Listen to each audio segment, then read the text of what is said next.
Welcome to Business Chats with Debbie, where we talk to small businesses about their stories. Today, I'm joined by the lovely Jack Basford from Intime Financial Planning. The lovely Jack Basford. Yes. That's nice. Thank you. Well, I don't know not many lovely people because I wouldn't have them on my podcast if they weren't lovely. So there That's you go. True, yeah. There you go. I want people who I'm going to chat to and have a nice chat with. Oh, thank you. So you branched out on your own. Was it last year or the year before? Yep, September last year. Yeah. Yep. So how's it going? Okay. Good. I love it. Yeah. Yeah, I mean, running your own business is an amazing thing. Yeah. Yeah, I've been a financial planner for a number of years now, and I brought and put together lots of different practices and the way in which I like to do things, and I thought, time's right for me to do this myself and do it the way I want to do it. It's hard when you're an employee trying to be agree with yourself, really, isn't it? Do you know what I mean? If you don't agree with something your employer's doing, then it's very hard to actually stand up and say, well, I don't agree with that, because you could be out of a job. Well, yeah. I mean, yeah. I always joke really that I was probably the worst employee in the world because I was so steadfast. I had such strong beliefs in the way in which I wanted to do the work. Yeah. That it was, at the end of the day, if you're an independent financial advisor, you're independent. You should be able to do whatever it is that you want to do. And I just felt that I needed the environment to really implement that in the way in which I felt was right. So that's what I've done. Yeah, I'm with Tommy, and I know you've got small children as well. And it's also, when you've got your own business, taking that time, when being able to say, well, I'm finishing at whatever time today to take the kids to school or pick the kids up, is I don't think you can't buy it. You can't buy your time. No, you can't. You can't. Time's a massive part of people's lives, and I think that you're right. You can't buy time, and it's a big part of the reason why I had to go and make that change myself as well, because I do have 3 young boys, and I wasn't spending enough time with them, and I think that didn't mean that I needed to work any less. It just meant that I needed to have a better handle on what it was that I was doing day to day. What times you were working, so they go to bed and you do some time, rather than having to do it all in the 9 to 5 routine, which is expected when you're an employee. But you've also got responsibilities as a parent and as a father to them, and make sure that they're having a life that they need, and that they're looked after financially as well. So it's a big change to make. But I'm a financial planner, so I plan for the worst case scenario. It's not going to work. I'm not doing it. well, this is the thing. I had to make sure. In truth, I had to make sure if it didn't work, that my family were going to be safe. Yeah. So I had to do that financial plan. I had to look at what I expected to achieve, and I had to say, what if I only did half of that? Could I still pay the mortgage? Could I still feed my children? Can I still take my wife on holiday, because that's probably as important as the rest of them. Make sure she's looked after. Keep the wife happy. Yeah. Happy wife, happy life. And could I still do all those things if I wasn't going to achieve the average of what I was expecting? Yeah. And when I gave myself that answer is yes, there's nothing holding me back anymore. No brainer. Nothing holding me back. So having that knowledge, stepping into a new business, knowing that people that you're sat in front of, I haven't had a day where I've thought, I need the next thing to happen. I need the next bit of money to come in. And when you're in that place, specifically in the industry that I work in as a financial planner, where you're dealing with people's lives, you're not letting any external factors impact the quality of advice that you're giving, because I know that I'm comfortable. I know that I'm going to do everything that I need to do from a personal standpoint. So you're able to improve the quality of advice that you're giving as well. And it's shone out. And I think I've had really good feedback from clients that I've worked with over the years, and everyone's saying how much I've changed personally, and the quality of advice has been consistent, but the quality of my personality is maybe improved as well, because I'm not stressed about work and the hours that I was doing and worried about not spending time with my family. I've got the balance. I'm really happy with where my life is, and ultimately that's because I've got a good financial plan for myself. So what is a financial plan? Why do people need a financial? Because obviously, do you know what I mean? The way things are, the moment, everything's so turbulent and everything else. And the last thing people think of, do you know what I mean? I always go to pensions because when my mum and dad were growing up, it was, the state will look after you. We'll get a state pension. Well, that's not the case anymore, because the state pension's going to be basically non-existent by the time my children come to retire. Do you know what I mean? It's one of the most important things I think the younger generation really needs to get the head around now, is that you need a pension. Otherwise you are going to be, well, I don't even dread to think where you'd be if you didn't have a pension by the time you come to retire. So obviously you do pensions, but what else do you build into that financial plan that makes people feel secure about where they're going with their lives? It's a good question.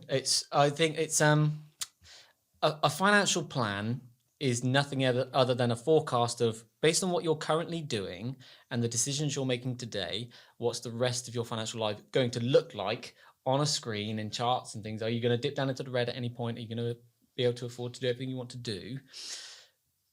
I believe that the meaning of life is balance, and that is being at a point where you don't need to have any less and you don't want to have any more. You're happy with where you are. Call it.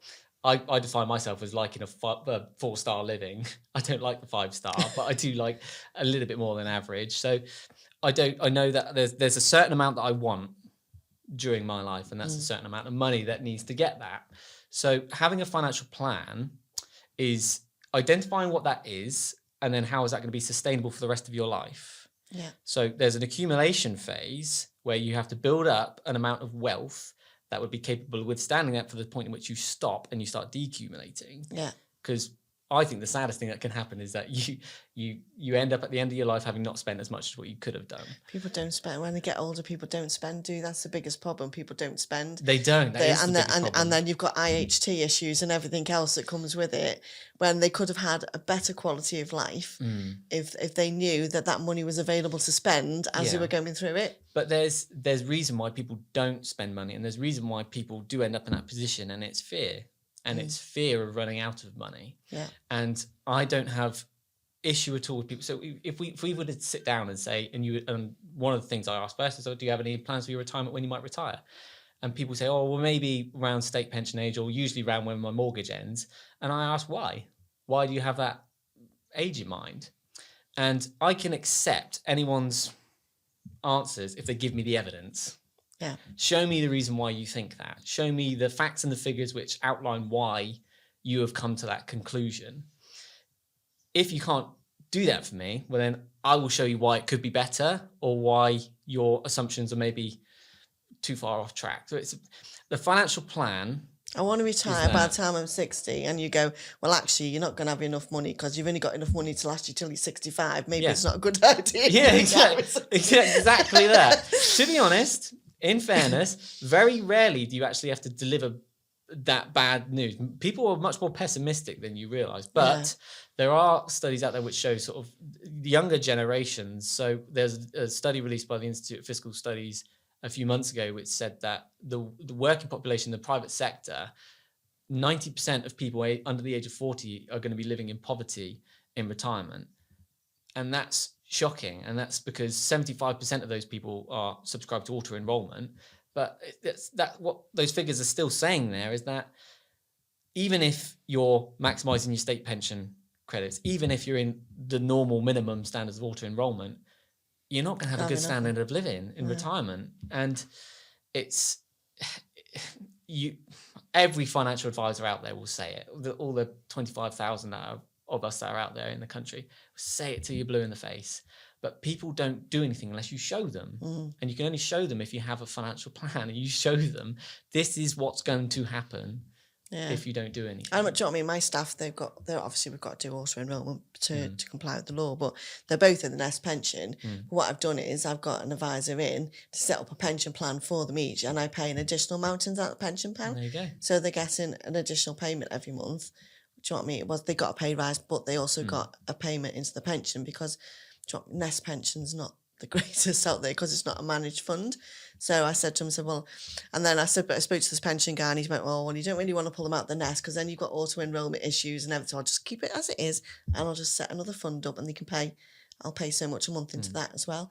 There are other options than Nest. There are other options where you can have different investment choices, but you're right, your options within auto enrollment qualifying schemes are restricted, but that's because they're trying to keep the costs of running those schemes low. I mean, the Nest scheme, the ongoing fees that are attached to the Nest scheme are, very, very, very competitive and hard to beat, but they recover costs through other means in paying initial contributions. But I think it's really important that we're getting this message out to people to make sure that they know what rights they have within their pension schemes, and that they have a financial plan, because there is an amount that you need to accumulate to live a life that you want and that you'll be happy with for the rest of your life.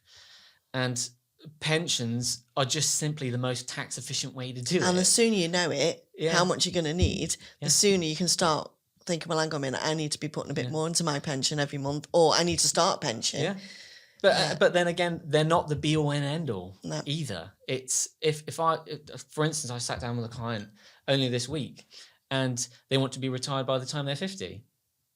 Right? Okay. Well, pensions are going to form part of that, but we can't access the pension until you're 57. Yeah. So something else needs to be at play place here, and they have other means in which they'll use to support themselves through retirement, being investment properties and cash that they have to hand as well. And the like, and it's just because that any of those assets aren't under my direct supervision, say, it doesn't mean that I shouldn't be considering them as part of what they should be doing with their investments and pensions. So if someone does have an investment property portfolio, well, that is going to impact how we're going to use your pensions in the future. So I need to understand what's going on there and how it's going to form part of the plan, because it affects things like inheritance tax planning as well. The scope in which your financial advisor, financial planner, wealth manager, the scope in which they should be looking at your life, it should be everything. Yeah. And you get people, you don't really need to know that. Well, yes, actually, I do need to know, because I need to see the whole picture. Yeah. Otherwise, something's going to go wrong somewhere and you're going to come back and blame me. Well, you have to know everything. And it's really important. In order to get good advice, you have to give a lot of yourself. And I think that's the most important part of the job, is making sure that you earn your clients' trust, because trust is only earned. It can't be asked for. It has to be earned. You can only earn it through doing good work. Yeah. So it's a bit of a chicken and egg situation, I think, sometimes, in that sometimes you have to have the information in order to do the good work. But it's that's the most difficult thing about my work. But well, the biggest thing down here, do you know what I mean? Because I've worked up country for quite a long time before I came down here, is the power of referrals and the power of actually knowing people before they'll actually speak to you or ask you to do anything for them. Yeah. And obviously referral basis down here is so much more important than anywhere else I found in the country. So obviously doing things like this and being part of the YP network and getting people to know you as a person builds that trust up. Yeah. Before, because, do you know what I mean? If I referred you to one of my clients to do some work for them, then they know that I'm not going to refer somebody who's not going to do a good job. Yeah, exactly that. And I think I've always done that within my network. I had someone come through to me on LinkedIn this morning saying, you know what it's like, you get them all the time. How much is it going to cost? Oh yeah, well, for £50,000 a month, I'll get you 1 billion leads. It's like, but it's not what good networking is. You're right. You have to understand the person first. And the way in which I've built my referral network, it's on the quality of work. Yeah. Because if someone's coming to GW & Co accountants, I know that they're going to get a really good service, and I know they're going to be really looked after, and they're going to get really good accounting advice. So I'm not going to ask anything from you, because I know that you're delivering on that. And that's what I'd like to have back as well. Yeah. So it's just always do good work, and the right things will come back round again. Yeah. Yes, very true. Yeah. Well, thank you so much for coming in today. It's been an absolute pleasure. Yeah. Yeah, it's lovely to chat. God, it goes very fast, doesn't it? It does. It goes really fast, doesn't it? Yeah. Too fast. Well, thank you so much, and enjoy the weekend, because I think the weather's going to be quite nice. So yeah. Oh well, yeah. My wife Leah's away for the week, so you've got the children. I've got all 3 boys of mine, so I won't be enjoying it at all. I'll just be surviving, drowning in nappies. Oh God. Can I just stay here, Shane? Can I stay here for the weekend? We'll put a bed in here. Thank you so much. Thank you. Thanks, guys, and I'll see you next time. Bye-bye.